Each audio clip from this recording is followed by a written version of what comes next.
நிம்மதி என்பது உன் வாழ்க்கையில் இல்லாமல் போயிருக்கிறது. பல நாட்களாக நிம்மதியை இழந்து தவித்துக் கொண்டிருப்பதும் எனக்கு தெரியாமல் இல்லை.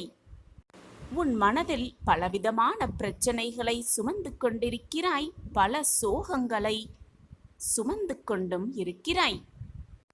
உன்னை எனக்கு நன்றாகவே தெரியும். உன் நிலைமை எனக்கு தெரியாதா என்ன? இதுவும் கடந்து போகும் என் குழந்தையே. இந்த நொடியும் கடந்து போகும். பொறுமையாக இரு, பொறுத்திருந்து பார். எல்லாம் உன் வாழ்வில் நல்ல விதமாக நடக்கும்படி நான் மாற்றி காட்டுகிறேன் அனைத்தையும். உனக்கு நேரம் மிக நன்றாகவே இருக்கிறது. அதிர்ஷ்டம் உன் பக்கம்தான் இருக்கிறது. அதிர்ஷ்ட காற்று உன் பக்கம்தான் வீசப் போகிறது. இனி வரப்போகும் நாட்கள் உன் வாழ்க்கையில் பிரகாசமான எதிர்காலம் பிரகாசமாகவே ஜொலிக்கப் போகிறது. மிக பிரம்மாண்டமான வாழ்க்கையை நிச்சயமாக வாழத்தான் போகிறாய். உன்னுடைய துயரங்களெல்லாம் துடைப்பது என்னுடைய கடமை.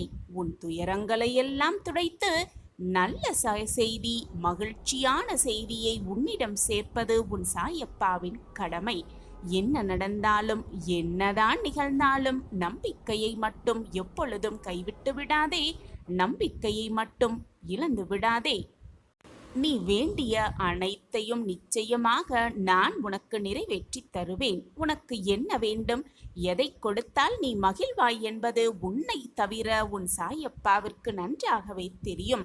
உன் வாழ்விற்கு என்ன தேவை என்பதை நீ என்னிடம் பிரார்த்தனையாக வைக்கிறாய். ஆனால் உன் வாழ்விற்கு எது தேவை என்பதை நான் பார்த்து பார்த்து உனக்கு செய்து கொண்டே இருப்பேன்.